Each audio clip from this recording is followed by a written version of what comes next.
Ladies and gentlemen, welcome back once again to another fantastic episode of Stories Around Azeroth. I am always Pete Titans Never the Coat, joined by my gnome cohort in crime. I haven't got anything fabulous to say about him this week. It's Mr. Frazley Tastic. How you doing, sir? Hey, I'm doing great. Just I got all this pepper from left from Mexican food in my stomach. I'm like, oh, I should not have eaten those right before the show. Well, that Mexican food, let's hope it does not hurt you sitting there for about an hour while we talk some Warcraft business and all the stories of around this world that we like to call home. Yes. Speaking of Mr. Frazley, what have you done in Azeroth this week? So I did the new war campaign, and I saw all the fun stuff that happened. I watched it twice and found out that I'm again not an efficient person on the story. I took my time looking around stuff, and like Kappa was like, "Hey, I'm already here, and you're still there." I'm like, "Hey, I'm not gonna fly around. I'm gonna act like it's classic. I can't fly and enjoy the scenery."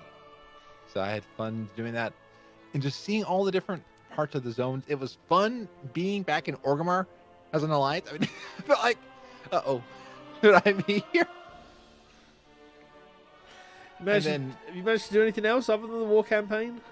I did some mount runs and stuff like that, and I can't think I did a lot of class. No, I'm trying to remember. Did I do classic? It's been a busy week because I had a lot of work going on. But I know I gamed. I just can't remember. You know, it's trying to remember what you did. How about you? I bet you remember because I hear a little birdies told me that I may be sending somebody a pizza real soon. Well, you got a little while to wait. I've only got 15 characters that can do it right now. Nothing much. Really hasn't been a lot this week. So I've done the war campaign just as you have. Only done it on the alliance side right now. Enjoying some Brewmaster stuff. I've been taking this week. There's a lot going on in like all of the gaming stuff that I take part in this week. So without getting too much into that, it's been hard trying to divide my time between some different games here and there while doing normal, world stuff. But, yeah. I've just been getting on with it. This week was the last week for me to get the Nashatar meta done, so I've got my crab mount from there. Nice. I've got 3 mounts. I got one of the time walking mounts from badges. I know I got a third. Oh, and then I got the last one from doubloons. Okay. So the seahorse, which you'll never really see anyway, but it's another variant of that one. Oh, on the crab mount, are Yes. you Alliance or Horde? I don't remember. I'm Alliance. Okay, because I was going to say if you're Horde and Ali was in war mode, you could ride over and kill Ali's iron and that way Ali would die to another crab. I mean, I could, but Ali's on US servers as well, so I mean, there's a small problem there. But I'll have to let Ali know. I mean, she's here that she's actually telling people to go and kill her while she's leveling on her Iron Man mount. I didn't say that. You're inciting some stuff there, Mr. Frazley. And yeah, Ali said they wouldn't get into war mode on the iron. But I'm just trying to find ways to level efficiently without going back and doing a lot of questing. So, and without just repeatedly doing time walking as well. So, a good thing I've been doing with my Pandaren warrior is that I flew around the 3 islands of Kultiris and I got a lot of the chests that were there. Because in full heirlooms, they'll give you about 26,000. So you can generally get at least a whole level. And it'll also give you 100 war resources to start the war campaign going on that character. So between that and doing some like normal questing that you can get from just pondering around and doing things, you can get to about 111, 112 and get your first war campaign departure, I believe. And then I remembered that all of Zuldazar is 120 and doesn't scale to your levels. So don't go trying to get all the boxes on the opposite faction because everything that surrounds them is 120 and will ruin you It's not pleasant. So it's like Suramar was in Legion.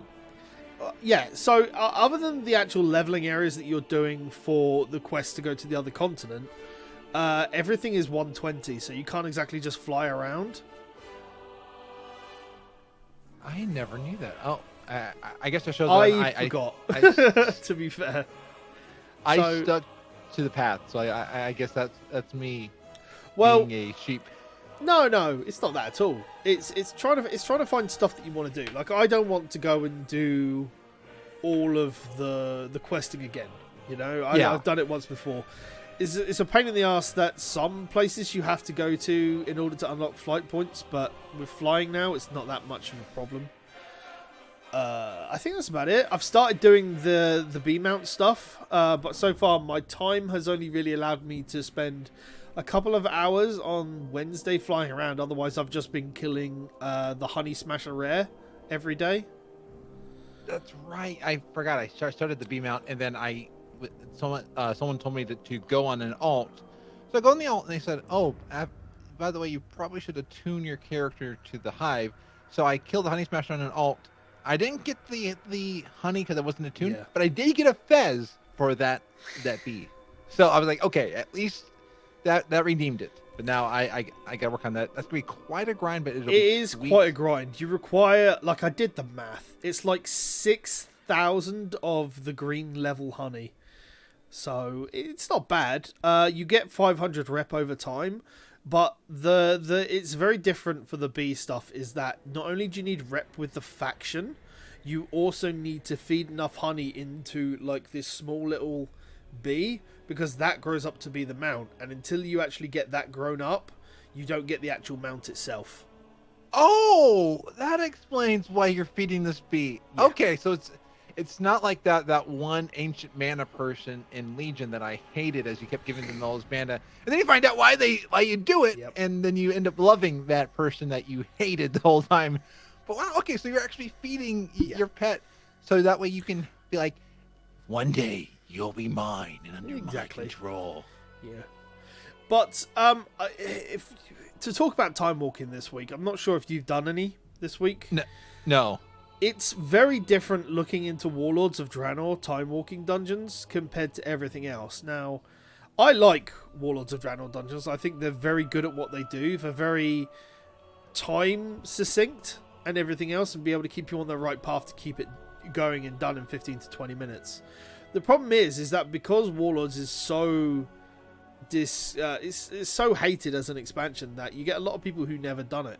And I've noticed this with a lot of time walking dungeons, is that we're getting to the point where people are playing the game now who never experienced these dungeons. And Warlords is one where Skyreach is a good example. People don't understand about the beginning set of trash or how to deal with the bosses properly. So Warlords, more than any other time walking, seems to be problematic in how people run it, because they don't understand some of the mechanics and they're not willing to just stand still. They think they can grab all of the trash before the first boss, and that trash will kill you. It doesn't matter what level you are, that trash will absolutely murder you. I think Skyreach is the only one I've really had a problem with. But we're at Warlords now, which means that we'll cycle around and the next one will be Burning Crusades, so... I wonder what it's like. Do they fall off the thing when they're trying to get past the wind in Skyreach?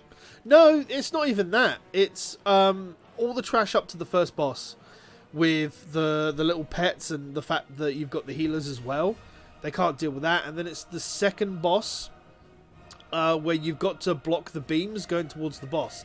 If you don't, they'll heal him and they'll give him an attack buff, and when he does the smash, he'll do even more damage. And whenever these beams go towards the boss, people just get out of the way of them, thinking they're bad. I guess back when I did Skyreach, I was playing it on people who knew Warlords right at the end of Legion, and I guess I've not played Skyreach since then. It's a bit of a tough one. It's hard because I like time walking as a feature. As I said before, it should just be open all the time, because then at least people can queue into these dungeons and actually get to see them, you know? Yeah. But it's there. I've still got to do a couple on my warrior. Because this time walking vendor is unlike the other ones. It doesn't sell rings or trinkets, so it sells weapons and armor, which is a little bit iffy. But does it sell rep for the no, Pathfinder? it sells rep for the warlords stuff at 50 time walking badges a pop. Yeah, absolutely. Okay. It'd be interesting. I need to get the last time walking mount before we get Legion time walking, and then save up for that. But there we go. It's just something else to try and find time to do. Yeah, like I just can't believe the idea of Legion time walking. But I mean, it makes sense. It's just it feels weird that feel like we're that far along in. I mean, in the game's life. I imagine it'll be something that they announce, and it won't happen until like 9.1 that a Legion time walking will be introduced. At that point, we'll probably, further in the 9.0 timescale, we'll probably get a raid for. Well, they're just doing Cataclysm raidings, so the next one after that would be Mists. So they'll probably put Throne of Thunder time walking in there. Oh no! You know the cave that you have to do the light to get around. That's gonna be fun with the people cave who that have you never got to do done the light around. Yeah, it's one in Legion. It's one of the dungeons where you have to take the light. Oh, that one. I don't think they'll put that. Well, they might do actually, because it was a max level dungeon that was mythic only. I think they'll definitely put in the last one that was on Argus. I hope they don't put Cathedral in there, because that was an absolute hellhole to run, especially on Mythic Plus. But I imagine they'll do that. They might do the Watchers, the Tomb of the Watchers.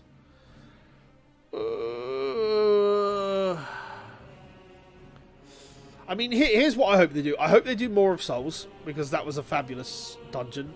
I hope they do the Valajar one, because that's pretty fun. I think they'll do Eye of Ashara. Absolutely, because that one I ran a lot, and that would bring back memories, good and bad, from that one.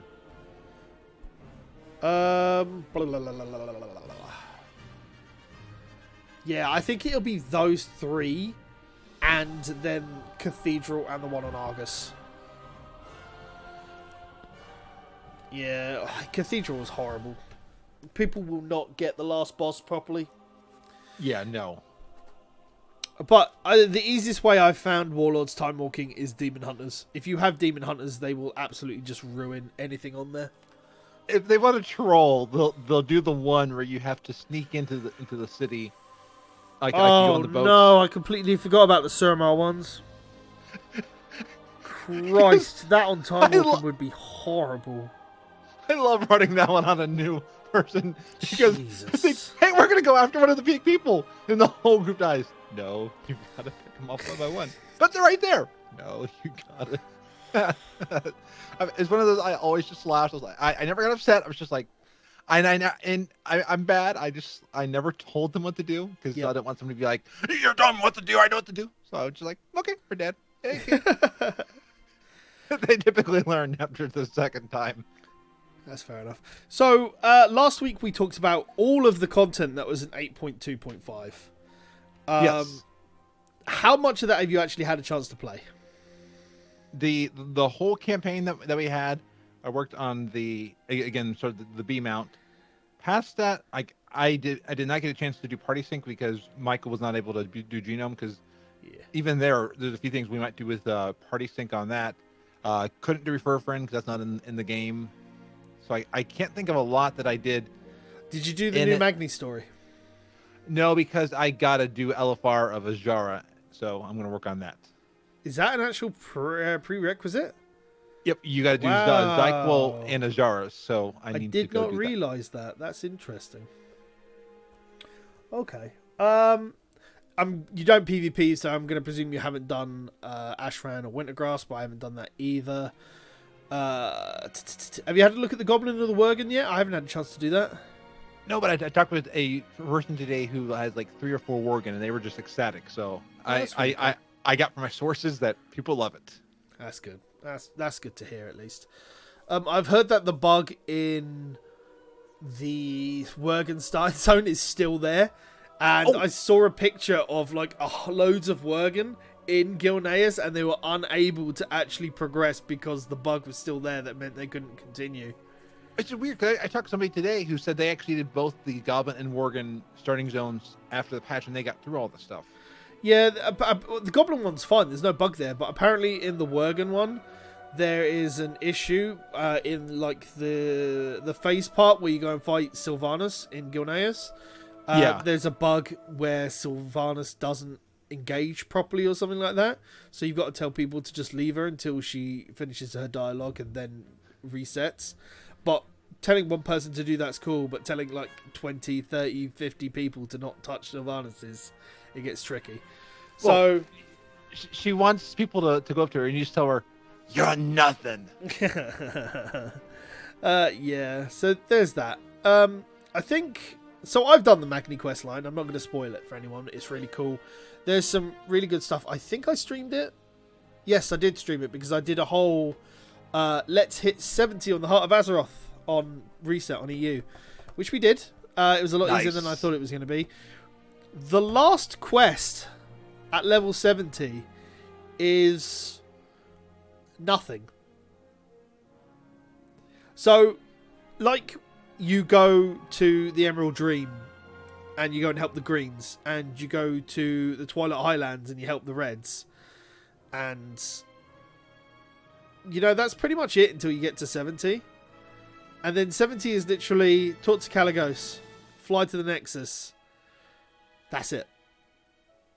Oh. You fly to the top of the Oculus at the Nexus, and he gives you the scale that they've imbued. And then he says, go back. Interestingly enough, if you talk to him before you complete the quest, he offers you a teleport back to the Chamber of the Heart. If you progress past that step where you pick up the scale, doesn't offer you that option anymore because he despawns. So okay. You've got a half stone. But, however, you do, once you go back to the Chamber of Heart after you pick up the scale and imbue it, because the quest is finished, you get a new quest from Magni where the reward is a toy. Quite similar to the class halls in Legion where you would get the toy to hold your weapons aloft, like you were imbuing them with artifact power. You get a toy where you hold the Heart of Azeroth in your hand. However, I found out in the raid I did today. Ooh, my camera is skew-iffed for some reason. There we go. My bad. I see what Ali was talking about now. I've lost my point. So I found out in the raid today that if you use the toy where you hold the Heart of Azeroth in your hand, no one else can see it. The Legion toy, people can see you use. Other people can't see you hold the Heart of Azeroth in your hand. I mean, it's not the only toy that does that. I mean, personal spotlight, other people can't see you, and that always makes me sad because then people can't see me. Yeah. It's really weird. It's not something I actually expected. Like, it might be because other people haven't finished the quest. I don't know if that's a thing. I might have to report it as a bug to Blizzard, maybe. Yeah.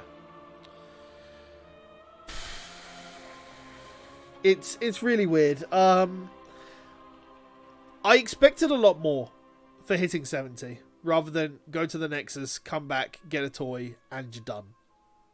However, the new quest line with Magni kind of makes up for it.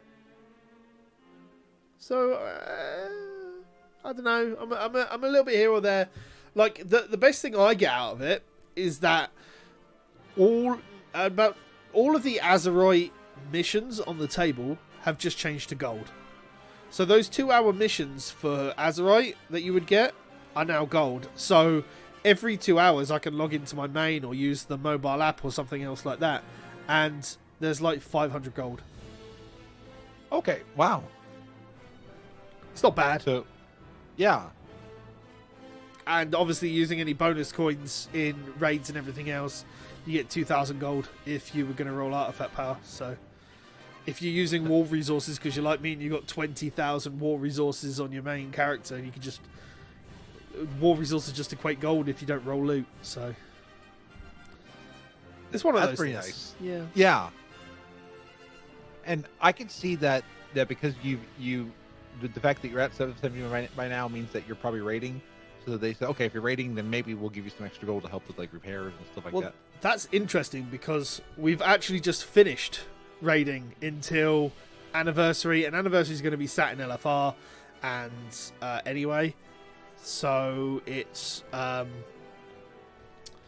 then obviously I think we're aiming to try and do an organised raid for when Firelands Time Walking comes out. Be interesting. I don't know. I have a feeling that I don't know if they do the story around actually letting Ragnaros win, or if it's going to be around Dragon Wrath. It's pretty cool that classic came out with like Ragnaros as one of the main bosses. Yeah. And we're getting Firelands as Well, this is the other thing that they've done. With the change to Firelands becoming an LFR, well, not LFR, but a time walking raid, they've obviously had to change it so it flex rather than having a 10 and 25, and so they've changed the main Firelands to be flex as well. Oh, how does that affect like runs? Because I know certain things will only happen on a certain instance type. Well, you've still got normal heroic. It's just that, like, instead of it being normal 10, 25 and heroic 10, 25, it's just normal flex and heroic flex. Okay.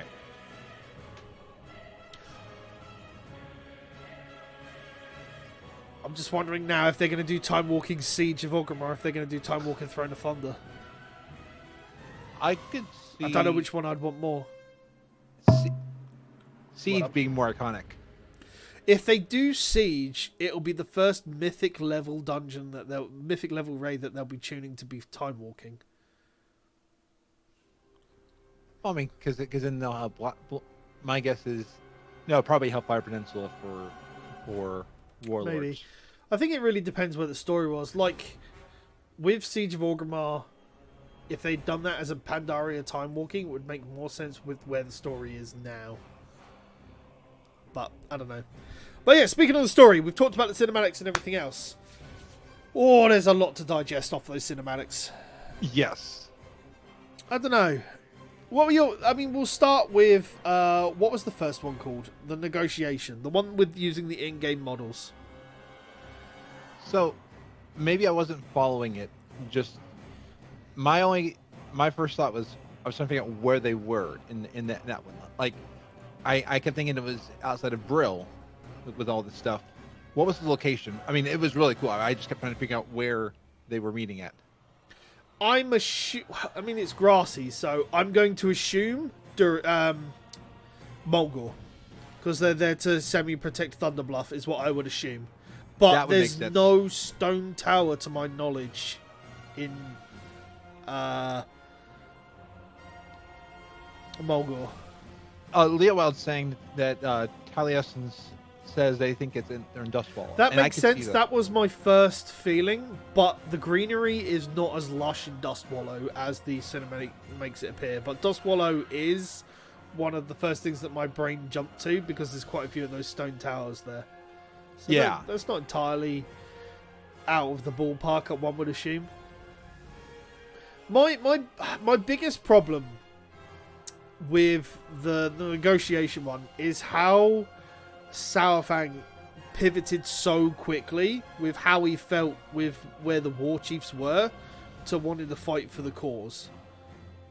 Because it just feels like after they finish talking in the tower, there doesn't seem to be a resolution of the change of mind there, and then they walk out, and then all of a sudden Saurfang's like, what's our home? We're Azeroth. You know, and then they've decided to just pivot and fight for the planet rather than fight for the people. Yeah, especially because he seemed pretty down on everything up to that point. I mean, some of the other cinematics, that he wasn't looking pretty hopeful with a lot of things. No. It just seemed a little bit off, you know? I think the biggest thing that everybody really enjoyed is the fact that they used Rexar's model in this. Yeah. That was the biggest thing I saw from this. A lot of people like the fact that Rexar was in that cinematic, because he's not really like out of all the horde leaders there. Rexar's the only one that hasn't I don't know. It hasn't made a big He was there when you go and assault Stormsong Valley, but otherwise he hasn't really had a big viewpoint on part of the story. I assume because Sylvanas kills the Tide Sage, and Rexar's part of that storyline. That's why Rexar's there.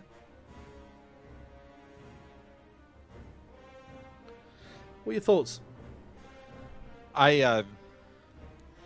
I'm a little hazy on who different characters are, and just because Rexar's the big yellow guy with the mask.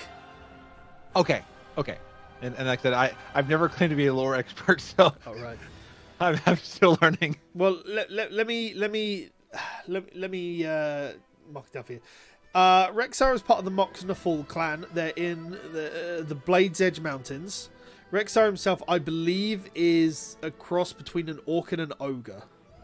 Okay. Yeah, half orc, half ogre. He's a big hunter. He was in the Warlords of Draenor expansion. He went there and everything else. He's the guy that walked through in Classic in Desolus. He does the big old walk of there. He's champion of the Horde from Warcraft 3.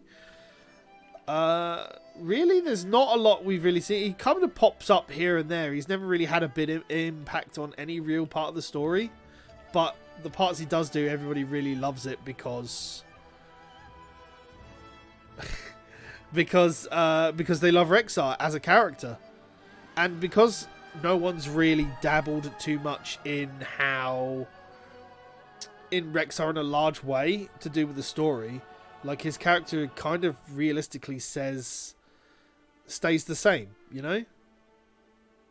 Like that's kind of what happens when you don't mess around with the character. His character, his backstory, and his feelings will stay the same.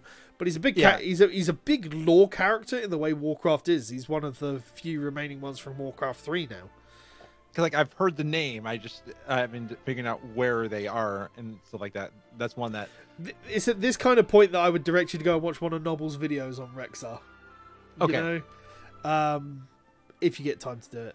But Rexar's good for the Horde. Like he's still champion of the Horde. He still holds that title, to the best of my knowledge. And I like that. Again, what I think is cool is that it really does show that the factions are not one-sided. And that's one thing I've liked where they've been taking the story, that the faction isn't good or bad. It isn't Horde good or bad, Alliance good or bad. That they're struggling, and I've been hoping that we would get to this turning point where we would turn from battling each other to being like, we gotta save the planet. And like when was it this first? Was it the first cinematic? Was it the first cinematic that they decided to do the For Azeroth at the end? That they didn't do For Azeroth, but the closest thing that they had to did they do For Azeroth? I think I can't recall without going to watch it again, and like go to the end to check. But it's where they talked about what their home was, and the big come away from the story of that cinematic is how the home is the planet more than the city that they're from, you know? Yeah. It's odd. It's odd seeing a lot of the Horde say this, especially the Orcs, knowing that Outland, you know, Nagrand in Outland is actually, you know, safe. The planet's not deteriorating at the moment, and you know, I'm not sure in terms of lore if the time portal is available to go back to. Oh my god, I can't remember the name of the actual planet itself, but Warlords. Outland. Draenor. Draenor, thank you. I'm not sure if there's a lore reason to not be able to go back there. As far as I'm aware, there is. Because some guys have come back from there. Like, I don't think they've just managed to negotiate a way to open a time portal, a time rift, you know? Yeah. And what I love about the For Azeroth chant is it does resonate even into the real world. Like, before the storm really was Sal brought up a cool point that it talks about minorities and people that have been disenfranchised. And I think what's cool about this one, people in different countries are feeling disenfranchised, and they're feeling a little, they don't know if they should be patriots of their country, that they should be feeling, because each country has stuff going on. So it's cool that Azeroth is going through the same questioning their factions, and we're able to play out our feelings in a game without having people get too defensive over it and getting too, and that like we're able to talk about it in a manner that makes it where we can kind of put our guards down a little bit, and we don't have all the baggage that comes of what the country we're from, but Earth, we are all of the same Earth, and I love seeing that being played out. That's a good way to look at the story in a kind of way.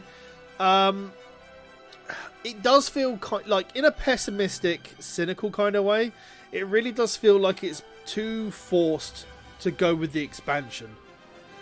I could see that. I don't think in any sort of wartime thing, if you think about this planet, if you asked anybody what their home was, they wouldn't immediately go, Earth is home. Because, and I guess this is where the fantasy part of the game comes in, with different worlds like Outland, Draenor, and Argus, the ability to go to those different worlds. Like, we don't have that ability. So, like, I'm sure if you look at most sci-fi, a lot of people go, our home is Earth, because they generalize that to be a planet, and a planet between other planets and everything else. We don't have that luxury in this real world, but yeah. I can see that. But when it comes to marginalizing the minor races of Azeroth, like, I kind of thought that's what allied races were there for, But no, go ahead, Frazley. Clearly got something. In the show that even the races that we all need to work together, and we need to bring people that we may have preconceived notions about. I mean, like bringing the Void Elves into the Alliance. There's a lot of like, what are we doing there? I mean, and like people are questioning, why are we working with the Void and stuff like that. But it's the better everything. Yeah. It's really bizarre. A lot of the way that they've tried to force a story. I think we should talk about Reckoning, the 6 minute proper CGI cinematic. Basically, Warcraft: The Last Jedi. Sure. Okay. That was my thought at the beginning of Reckoning. I was like, "Oh, look, it's Luke Skywalker." Jesus. Now there needs to be a mashup where Luke goes up and says, "Hey, I want Makarov, Kylo Ren." Jesus Christ. Yeah. So there's the 6 minute cinematic, which pretty much follows on from the beginning of the war campaign story. It pretty much jumps into it. There's a few quests between negotiation and before you get to Reckoning. But Reckoning, for all it is, 6 minutes, is I believe it's one of the longest cinematics that exist in the game, like CGI ones. Longer than any of the intro cinematics for the expansions. Because I think they all tally in at about 3-4 minutes. And it looked amazing. I mean, it felt... I want to say one of the best cinematics, and there was even one point where I kept questioning, was it a in-game cinematic or were they bringing a clip from the Warcraft movie? I mean, it looked that good to me. Well, a lot of people have just turned around and gone, why can't your cinematics department just make the Warcraft movie? Oh, and it would be like, do you know how long that 6 minute cinematic that I mean, they've been working on this. Well, they've probably been working on it since they finished the intro cinematic for BFA. Or well, I say that since they were done the other smaller cinematics. Old Soldier was the last? No, the Southang meeting Thrall was the last CGI one. Yes, because Old Soldier like started that one. That was kind of we didn't realize that they would do this, and then they started doing. And I think there was one. No, wait, that was in game. I was thinking the one where Anduin let Saurfang out of. Yeah, that's Old Soldier. So, well, no, Old Soldier is the one on before the battle for the Undercity. Then you've got the one in the Stockades, and then you've got the meeting of Thrall and Saurfang. Now, I think the big reason why Reckoning was in the game is because people complained that those 3 other CGI cinematics were not in the game. And I see their point, because it is a cool moment. And this expansion, we've had cinematics scenes, and I think it is cool that they're bringing these into the game. I mean, it was cool going to Nashatar and all of a sudden having one of the Warbringers things pop up right at the point where it made sense. You're looking at a history. I mean, no, it's really... it is really cool how they are doing that sort of thing. The actual cinematic team has actually killed it. This expansion with all of the small CGI ones. Like, it's insane how much they're throwing into getting the story. But the actual story of Reckoning itself, where it's Cao Fang sacrificing himself rather than the people on both sides of the conflict, specifically the Horde, to challenge Sylvanas for Mok'Gara. A lot of people seem to be confused about what Mok'Gara actually entails, because there are talks that the magic that Sylvanas used is against the rules of Mok'Gara, and a lot of it stems off the back of the fight from Thrall and Garrosh in Draenor, and the elemental magics that Thrall used. So after digging into it a little bit more, and there was a lot of conversation on Twitter as well regarding it, and Reddit as well. So Mok'Gara is basically, they can use any weapon at their disposal, including magics that they have. It's using unyieldy force, like the poison that was adhered to Garrosh's axe, as an unnatural weapon. That sort of thing is deemed not good, essentially. But elemental magic stuff that is natural to the person, like the magic that Sylvanas had and used to win, yeah, that's all legal within a Mok'Gara, essentially, is what's been clarified. So, okay. So that's something. So she didn't cheat, but she screwed herself by saying the Horde was nothing. Yeah, and that was an interesting moment, because when I've seen it twice. The second time I was watching it, there was a moment where you could tell she blurted it out. I mean, just like, because she gets gashed in the eye, and that like a pretty deep cut, and it reminds me of the same moment in the opening cinema, the opening pre-patch thing where she takes the city down. It was that moment where something flipped in her mind. And in this one, it was interesting, that moment, like, oh crap, I let out what I was feeling and couldn't go back from it. So she just went full force with it. Yeah, it's really something that is bizarre to look at. If you look at Sylvanas's character development, I would say, from the beginning opening cinematic, where she shouts for the Horde and rallies the entirety of the Horde armies at Lordaeron. Yeah. I mean, if you look back at the story from what she's done, and you see what Cao Fang said in that fight about sacrificing forces on both sides, at Teldrassil, at Undercity, at Nazjatar and everything else, you see that there's obviously this plan. Christy Golden over on Twitter did say that the story for Sylvanas was set in place before she was even taken on board and helping write the story. Okay. So this whole story plan that they've had for Sylvanas, as we've talked about previously, the story they've set in Sylvanas is to go forward. She's going to be the reason why we go into the next expansion, just like we had the bridging from Garrosh, from Mist to Warlords, and we had Gul'dan from Warlords to Legion, and we had the sword from Legion to BFA was one of the main starters and everything else, and Sylvanas will be the bridge from BFA into wherever we go next. In one of the interviews, before BFA, they were saying that we're in a 3 expansion cycle. So yeah, which is what we BFA's mentioned previously as well. Yeah. So, and it makes sense that we'll see Sylvanas, and we may not even see the end of Sylvanas' story arc right now. I'm not saying the end of Sylvanas, but the story arc until even 2 expansions from now. And I'm hoping they don't do what they've done with Garrosh and Gul'dan, which is, Gul'dan they did a little bit better, where they actually made him the main villain of the Nightwell. But Garrosh they threw away in a side storyline. Yeah. Gul'dan kind of just died with a whimper towards the end of the Nightwell.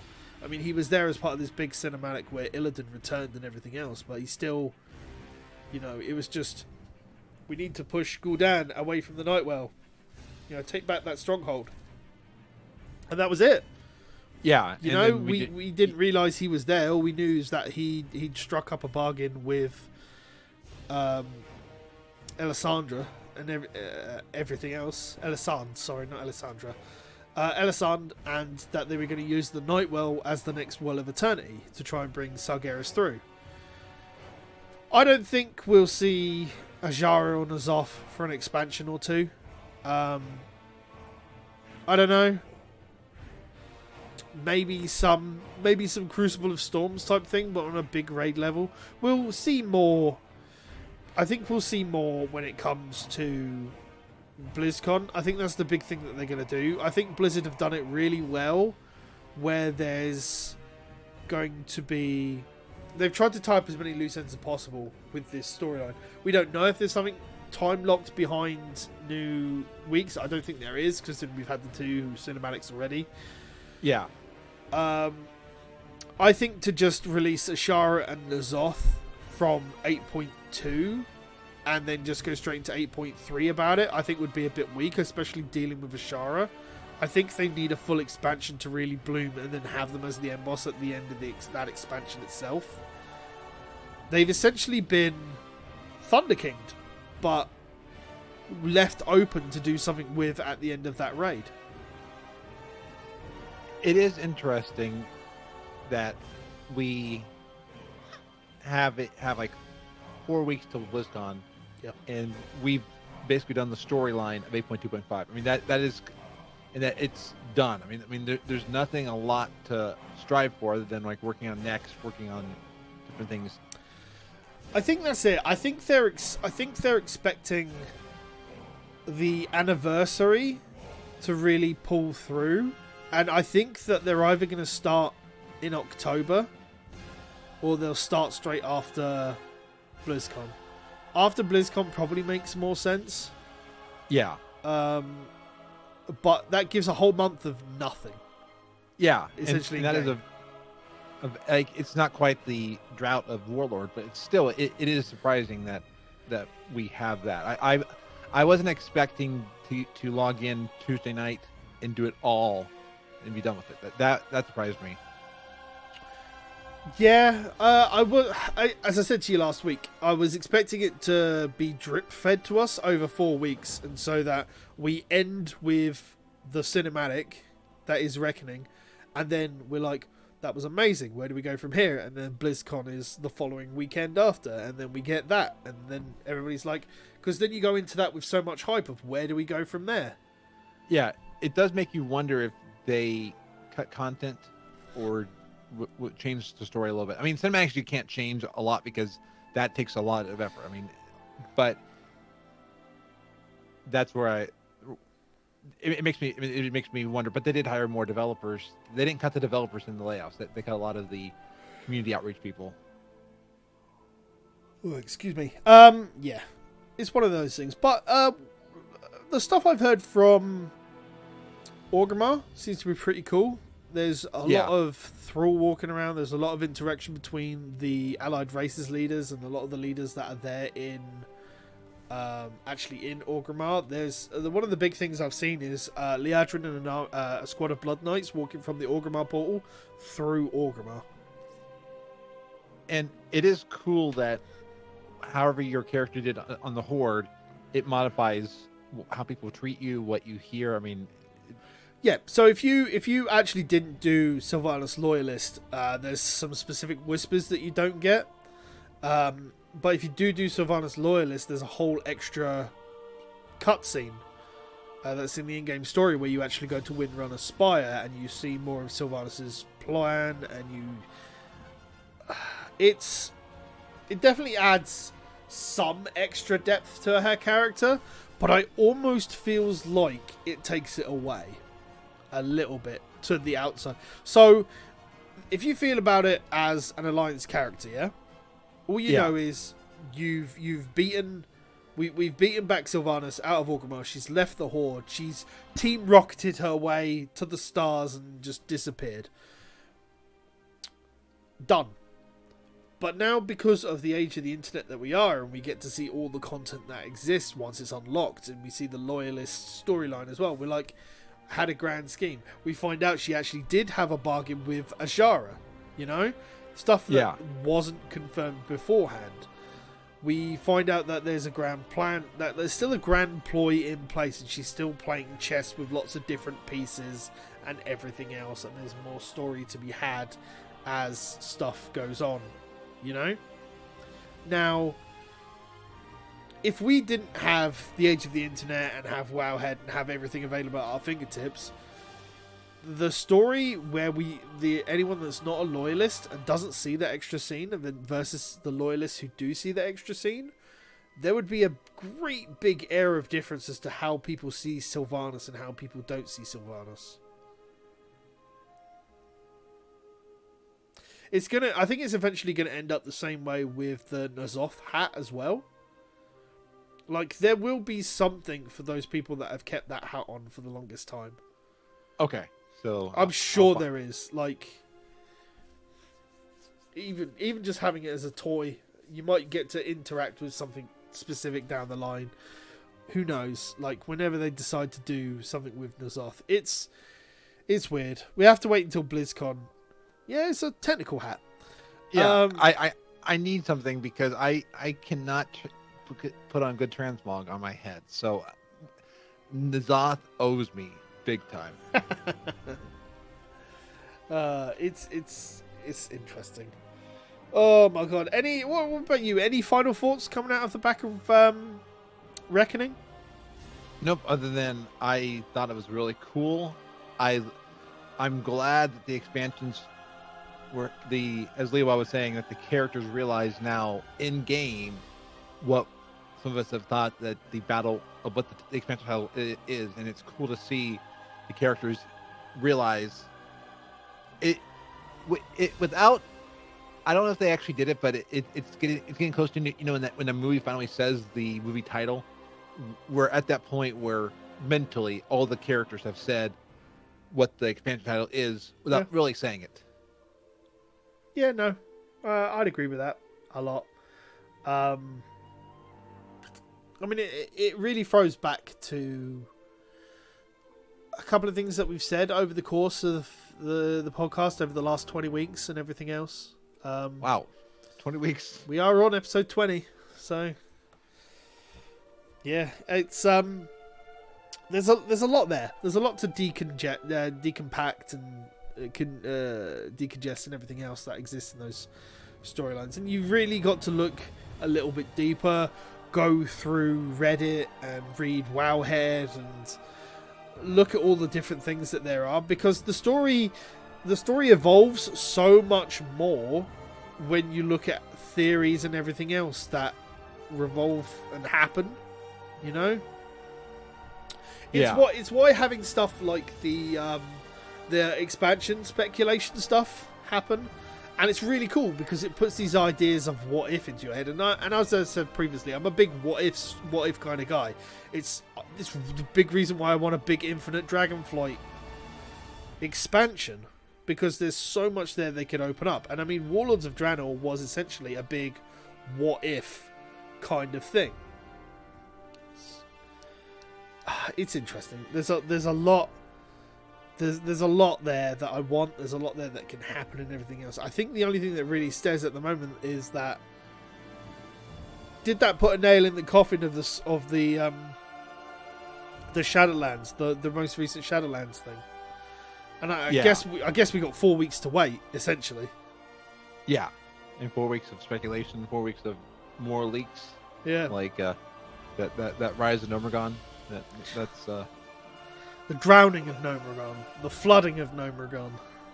Hey, if we can get rid of all the leper gnomes the same way that one day when we get rid of the blight in Undercity, we can kind of rebuild Undercity and make it a nice. The biggest problem with the flooding of Nomergon is we lose the Nomergon pet dungeon.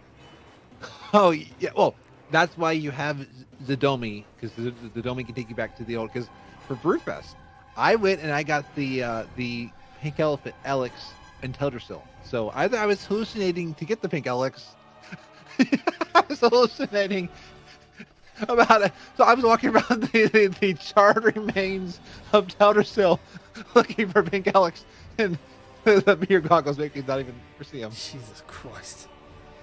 Okay. Well, I think that's a good point to end it before Frazley raves into Gnomragon speculation galore and everything else. Mr. Frazley, where can they find you around the internet for those that don't know of you already? You can find me at Frazley.com with all the podcasts, at Frazleytastic on Twitter, and you can see me stream and do weird stuff, dressed up as Bubbles from Powerpuff Girls on twitch.tv/FrazleyS. Brilliant stuff. You can find me on my main Twitter at Titans Creed. You can follow my gaming specific one where I don't talk on that one at Gaming Phoenix. You can find videos like this vidcast over on youtube.com/Project Phoenix Productions, or you can watch me stream live 5 to 7 days a week over at twitch.tv/Project Phoenix Productions. I do a variety of games, including World of Warcraft itself. Feel free to come and join me. I've got mount runs to do at some point. Mr. Frazley will be streaming a variety of World of Warcraft content as well. We'll leave you with this thought, ladies and gentlemen. Come get to us and touch on Twitter and everything else. Where do you think the future of the story goes and everything else? We'll be back next week as we talk about what we've done in Azeroth, as well as whatever the big news topics of the week occur, as well as our normal talking point. Thank you for being around, for listening, or watching if you've joined us live, or watching over on YouTube. Thank you very much, ladies and gentlemen, and until the next time, as Mr. Frazley likes to say, be awesome. Be awesome indeed. Ladies and gentlemen, take care, and we'll see you soon.